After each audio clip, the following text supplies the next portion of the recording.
Gbogbo ẹni tó bá mi yọ̀ máa lọ́jọ́ ayọ̀. Ọlọ́run tó sọ ilé kíkọ́ di bí kéèyàn raṣọ fún mi. Lórúkọ Jésù ó máa dé bá gbogbo yín lálejò. Èèyàn làwọn eléyìí, àwọn kan ń bẹ abínúkú ni wọ́n. Bọ́n bá rí oríire wọ́n sì máa bínú lódìlódì. Àmọ́ gbogbo ẹ̀yin tẹ́ ò bínú oríire mi lónìí, oríire máa rọ̀ yín lọ́rùn tọmọtọmọ. Mo dúpẹ́, inú mi dùn gan, ayọ̀ mi kún. Lórúkọ Jésù kọ́dún yìí tó parí màá bẹ́yìn náà yọ̀ láṣẹ Ọlọ́run. Inú mi dùn, mo dúpẹ́ lọ́wọ́ Ọlọ́run.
Gbogbo tó bá pè bẹ́ẹ̀ ló máa jẹ́. Ní orúkọ Jésù, mo gbà á ládùúrà. Torí pé Ọlọ́run sọ ní ìwé mímọ́ rẹ̀. Ó ní wòlíì ní fi òróró sàmì sínú ilé náà. Níwọ̀n tó bá nífẹ̀ẹ́ sí wàá jẹ̀ fọ́ ọkùn. Èyí náà máa kọ́ tẹ̀.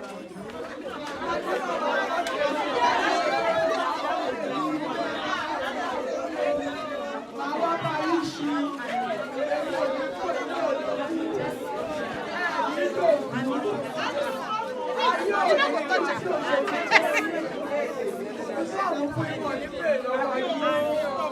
Tí a bá ti ń ṣoríire, wọn náà fi ojú kò wá bẹ́ẹ̀. Tó o bá lóríire fún ìyàwó ṣoríire, nítorí pé Ọlọ́run sọ níwèé mímọ́ pé èèyàn kúrò yọ̀ rẹ̀. Ṣé kéèyàn ṣe máa dùn? Ìbọn ní ẹ̀rọ ra, jáde ìwọ ẹ̀rọ ra, bí Nàìjíríà ṣe rí àpò rẹ̀ sì ṣe lè di 5,000 possible. Ọṣẹ ọjọ́. Bí ìtìdílé Ọlọ́run. Òkú tó bá tàbí àtà. Àmín Jésù. Òkú gbogbo tó bá ti wọ bí a máa wo gbogbo. Àmín. Èmi ò wá mọ bó ṣe fẹ́ ṣe o. Ṣé Nàìjíríà ṣé ìjọba tuntun tó dé a máa rí tiwa ṣe. Àmín.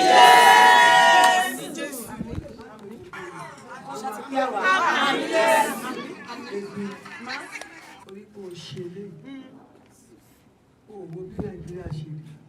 Ó dàbí lórí pé bí Nàìjíríà bá tura jù lọ wà dábìrà. Àrà ò ní tán lọ́wọ́. Àmín Jésù. Ọpọlọ ò ní dàrú. Àmín Jésù. Àmín. Kò ní yẹ ìwé rẹ̀. Àmín Jésù. Kí ló máa ń wá dà yín lágbo? Àmín Jésù. Àmín Jésù. Ìjọ òun náà wá gbàdúrà sí kan náà. Òun ló tún pè wá ká tó wá sí ìlú. Àmín Jésù. Àmín. Àmín. Ìfọwọ́ ẹ̀gbọ́n mọ́. Àmín. Òun mọ sàárè ọ̀hún. Àmín. Òun mọ sàárè ẹ̀. Àmín. Bí o wá ní mọ sàárè gbogbo yín. Bí mo ti rí yín lọ́dún yìí. Àmín Jésù. Nínú owó, nínú ọlá, nínú ayọ̀, nínú àlàáfíà. Àwọn kan wà bí wọn ò ní gbẹ̀yìn sọ ohun tó ń ṣe wọ́n ń bọ́ lọ́hùn sọ. Gbogbo tó dùn ìrọ́pọ̀ lọ́wọ́ á ṣe mú. Nígbà tí Ọlọ́run ti lè sọ ìyáre ìwòye tó rà. A máa ṣe àdúrà àárọ̀ tán ẹlẹ́yẹlé òkú o. À ń tọrọ owó tá a máa fi jẹun àárọ̀ yìí. Àwọn abẹ àwọn ọmọ èrò ní wọlé wọn. A fẹ́ ra ìrékà rẹ̀ sí bóyá ẹyọkọ̀ àbí méjì. Àdáwọ̀ bò á jẹ́ bẹ́ẹ̀. Èmi kò sọ bẹ́ẹ̀ yí ọ̀nìkan ni. Ìyára èpò náà wá di ẹ tó rà kó mẹ́ta mẹ́rin. Mo gbà aládùúrà fún mi. Bí o fẹ́ mọ̀ kó tẹ̀ wá. Ipò tí kò tẹ̀ wá lẹ́nu. Tó dùn yìí tẹ̀ bọ́ lọ sọ. A gbé yín sí kò tẹ̀. Ẹ máa sọ pé Egbin lẹ bá lọ. Ẹ lọ bá sílé. Ẹ ṣí pàṣà. Ìyára èpò gbàdúrà fún mi. Àdúrà náà ti ṣẹ. Àmín Jésù. Wá gbégbá ọpẹ́. Gbogbo ilẹ̀ máa gbégbá. Àmín Jésù. Lágbára Ọlọ́run olùkọ́ aládùúgbò àṣẹ àdíjọba tuntun ó pé wọn kò pé wọn á pẹ́ àwọn. Ẹlẹ́yẹlé ti ẹ̀ ṣe sórí gbogbo tó ń wẹ̀ ó yé mi wàá débi ayọ̀ wàá débi ayọ̀ ìgbàjọ bẹ̀rẹ̀ láàárọ̀ ẹlẹ́sọ̀mọ olóògbé ọmọdé gbogbo àkóònù àyè gbogbo yẹn á tó padà á tún máa wá ṣáì gbogbo dúró tó lóríire tiẹ̀ náà dà ẹ̀rẹ́ yìí kàrà máa ojú yóò ní fọ́ ló bá a ká ló ti gbà yé ìyàwó ilé kí ló dà ẹnu burúkú láyé máa fi ń kú fún ọ̀fẹ́ kọrin ayé oyinlọ rẹ̀ tí oyinlọ rẹ̀ bó ṣe wà. Mi ò ní o. Ẹ bójú ẹ̀. Gbogbo ẹnikẹ́ni tó ń tẹ̀lé tó gbẹ́yìn ọmọ yẹmí ó yẹ ìbàdàn láyé. ẹ̀jẹ̀ wa ọ̀rẹ́ bá Wá padà wá yẹ. Ó láwọn tó kọ́ òní mi. jẹ́ bọ́lá mi gbàdọ̀ bá lẹ́rẹ̀ wọn. Ọlọ́run ló ṣe kọ́ lè dá wọn. Bàrà ló mú òkú. Ẹni tó kọ àárọ̀ ọ̀sán ìyára ègbò. Ìrọ̀lẹ́ ni àti alẹ́ gbàdọ̀ bá lẹ́rẹ̀. Àwọn ọ̀tá yá padà wá. Àwọn náà máa kà á. Wọ́n kọ́ òun kò ń ṣe òun. Ẹ bó ti ṣe tọ̀ ẹ ọkọ ẹ ní kàṣìwọ́ náà fẹ́ ṣe tọ̀. Ẹ tó ṣe kàfúrè ló ti lọ́ wájú. Ó wá ṣe báyìí. Òun ti àgbà báyìí jáde. Ẹ yọ máwọn ọ̀tá lọ́wọ́. Àti ètì lórí èmi náà kọ́ ṣé mi rí nǹkan ronú ni èmi náà rí nǹkan tó ń bà mí inú jẹ́ gbà mí ṣùgbọ́n tí bá ti ròdì ẹ̀ máa ya mẹ́mi kúrò Ọlọ́run mo gbélé ẹ lọ́wọ́ ìwọ gbé gbogbo àníyàn ẹ lọ́lọ́run lọ́wọ́ olóde ṣe tí ò ní sí rèébí lẹ́kọ̀ọ́ bá fún wa ṣe kábúrò bá ṣe á sí ọkọ̀ gan bó ṣe onírọ̀ mo mọ ní gọ́tà tí mo ti lọ mú ẹ ó wá di nǹkan tán ẹ̀gbọ́n náà jẹ́ ìyàwó náà lọ ṣe ẹgbẹ́ ẹ̀kọ́ ṣé ṣòkòtò ti bá á dára fún wa ó ti rí bẹ́ẹ̀ bẹ́ẹ̀ ló máa rí Jésù Olúwa wa. Àmín àmín àmín lórúkọ Jésù. Thank you, mommy.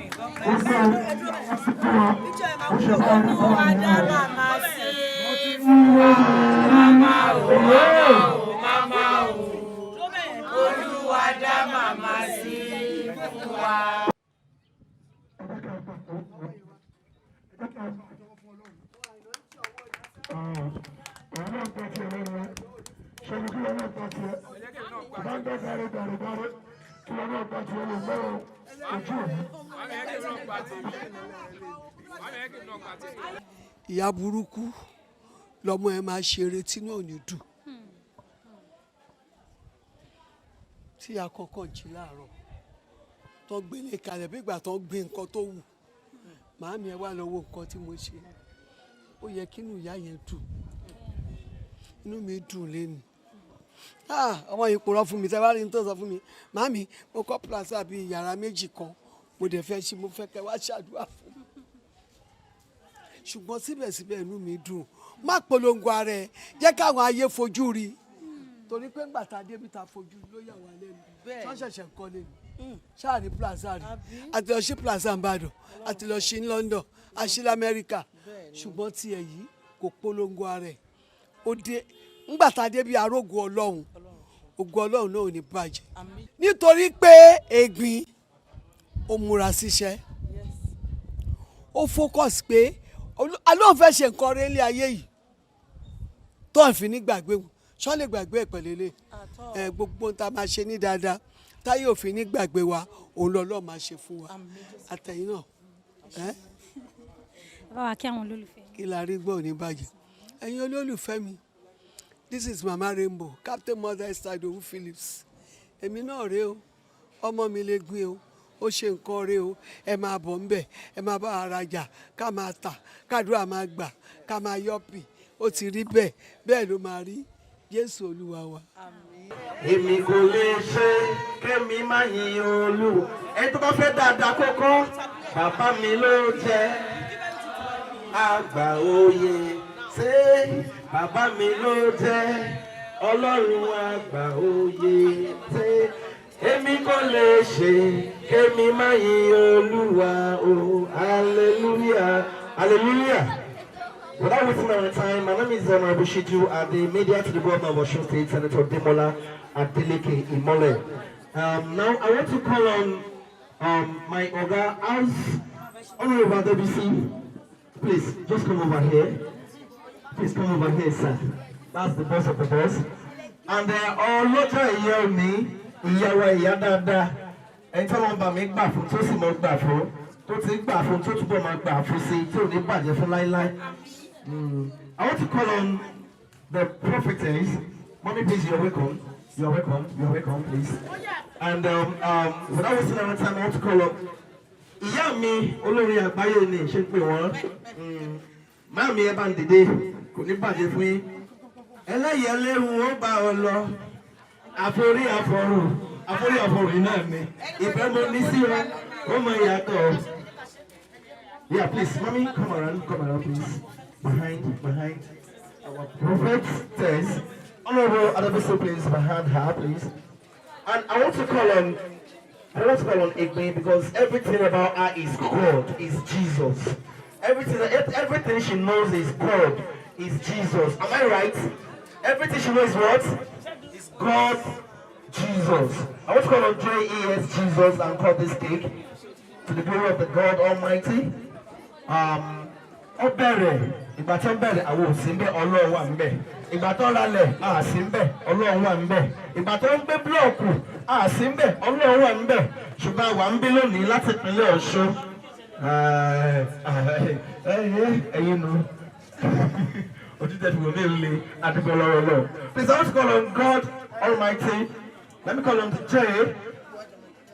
Please about hold there. Everybody be say mama to the J. To the E, to the S, to the U, and the greatest part of it, the S, Jesus. About part, what for Jesus? About Egeja.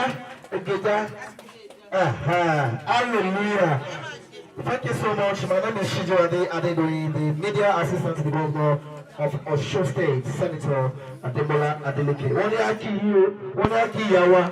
Orúkọ mi ni Engineer Olúfẹ́mi Adétúnjí.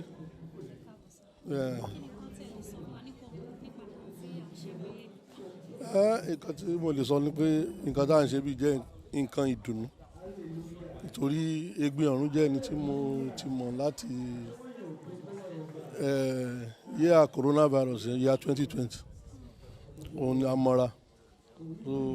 Ó jẹ́ èèyàn tó ní ìtẹríba fún àgbàlagbà. Ó dẹ̀ jẹ́ ẹni tó kóyàn mọ́ra. Ọlọ́run tó wá ṣe ó wá jẹ́ aládùúrà. Àwa náà dẹ̀ rí i pé wíwá wa tá wá síbí gbígba àdúrà yẹn ẹ rí i pé ó hàn bí ó fi hàn wá wípé Ọlọ́run gbọ́ àdúrà. Torí ìgbà tí mo mọ̀ kì í ṣe wípé ó ti tó báyìí. Ọ̀bẹ̀ tájọ́ máa ń sọ ńgbà yẹn wípé kò síbi tí èèyàn ò lè dé téèyàn bá rí ìrànlọ́wọ́ Ọlọ́run. Lónìí yìí ibi tó Olúwa gbé dé yìí ibi gíga ni, àmọ́ a tún fẹ́ kí gíga yìí kó tẹ̀síwájú. Kélé kó jẹ́ kékeré nínú rẹ̀. Àdúgbò Ṣàngó Ọ̀tà Ìjàkọ̀ ní gbogbo bí wọ́n á mọ̀ wípé wọ́n ní èèyàn kan tó jó lóríire ládùúgbò yìí.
Thank you very much. Wọ́n gbọ́ mo fẹ́ sọ̀rọ̀ mẹ́ta kan. Ó ti yé. Ẹ má bínú àwọn tó wà mí láti mọ̀ pé àwọn ní eléyìí prayer point mẹ́ta ni. Ẹ ká sáré ṣe prayer point mẹ́ta kan ká lè fi ọ̀rọ̀ àṣẹ ká claim ẹ̀ fúnra wa gẹ́gẹ́ bí abiyamọ. Prayer point kìíní rèé, wọ́n gbàdúrà dáadáa sọ fún Ọlọ́run jẹ́ kí àwọn ọmọ mi kó ṣoríire lójú mi àdúrà. Ṣé bó ṣe máa gbà lélẹ́yìí? Ọmọ mi kó ṣoríire lójú mi. Ìlú lórúkọ Jésù. Jẹ́ kí àwọn ọmọ mi ṣoríire lójú mi. Iṣẹ́ àwọn ọmọ mi kó ṣojú mi. In the mighty name of Jesus. Orúkọ mi ni Wòlíì Morenikeji Egbin Orun, the fine girl. The finest. Báwo nínú yín ṣe dùn sọ lẹ́nu? Ó ní lọ́jọ́ ayọ̀ mi, ọjọ́ ayọ̀ mi, guess gogo, ọjọ́ ayọ̀ mi, gbàs gbogbo. Ó ní lọ́jọ́ ayọ̀ mi, lọ́jọ́ ayọ̀ mi, lọ́jọ́ inú mi dùn, ayọ̀ mi kún. Mi ò ṣe máa sílé àmọ́ eléyìí, èmi nìkan ló yé. Bẹ́ẹ̀ni. Kí ni kan tẹ́ lè sọ fún wa nípa àwọn èèyàn tí wọ́n wá bá ń ṣe? Gbogbo wọn náà máa lọ́jọ́ ayọ̀. Gbogbo ẹni tó bá mi yọ̀ máa lọ́jọ́ ayọ̀. Ọlọ́run tó sọ ilé kíkọ́ di bíi kéèyàn raṣọ fún mi. Lórúkọ Jésù ó máa dé bá gbogbo yín lálejò. Èèyàn làwọn eléyìí, àwọn kan ń bẹ abínúkú ni wọ́n. Bọ́n bá rí oríire wọ́n sì máa bínú lódìlódì. Àmọ́ gbogbo ẹ̀yin tẹ́ ò bínú oríire mi lónìí, oríire máa rọ̀ yín lọ́rùn tọmọtọmọ. Mo dúpẹ́, inú mi dùn gan, ayọ̀ mi kún. Lórúkọ Jésù kọ́dún yìí tó parí màá bẹ́yìn náà yọ̀ láṣẹ Ọlọ́run. Inú mi dùn, mo dúpẹ́ lọ́wọ́ Ọlọ́run.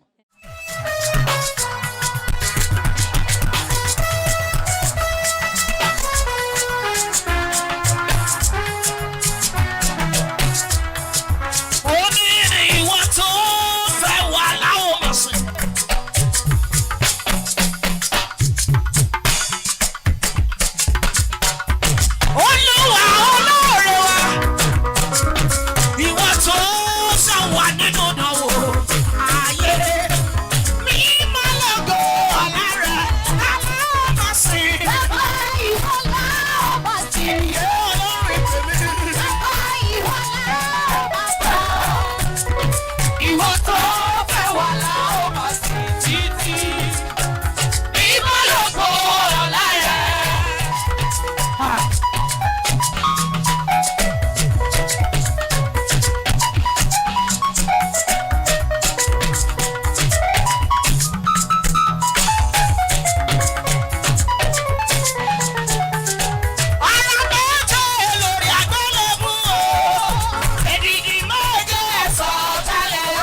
Kilarigbo Live TV, ìkànnì amúlùdún àkọ́kọ́ tó ń gbé àṣà àti ìṣẹ̀lẹ̀ Yorùbá lárugẹ. Atagbantagba lóde tagbangba ló ti pápá tó ní kí ló ní tagbangba ó ṣe. Àwọn gbàǹkọ́gbì alárinrin ètò ọ̀dọ́ wa ló sodo sí. Mo lè má lè sọ òyìnbó púpọ̀, but inú Yorùbá tí mò ń sọ, àwọn kan yọ Yorùbá ń bẹ̀. Ṣé báwa náà kọ́ Ọlọ́run ọba ni kámú láti Kilarigbo Unlimited. Kilarigbo Unlimited ládùn ètò tí kò láfiwé. Alárakúàrà. Orí ètò Alárakúàrà ní àwàyè lórí Kilarigbo TV. Mo lo ata, tomatoes, àlùbọ́sà, ẹyin, mo lo carrot, mo dẹ̀ tún fi hot dog náà sí. Mélòó la fẹ́ kà nínú eyín adépèlé KPK kò gbọ̀kẹ̀. Kilarigbo ló ń jẹ́ bẹ́ẹ̀. Ká ṣe àkálẹ̀ àwọn ayẹyẹ lọ́nà tí ìgbàlódé léyìí tẹ́yìn ó sì gbádùn ẹ̀. Ọba sọ́yọ̀ ọ̀rọ̀ jábẹ́sì padà, ìwọ ni Olúwa wá fàyè mi ṣe yanu. Kilarigbo Live TV gbọ́n pa ẹ̀. Fún ìpolówó ọjà tàbí àkálẹ̀ èyíkéyìí ayẹyẹ tẹ́ bá fẹ́ ṣe ìyún event coverage pẹ̀lú owó tí ò gani lára.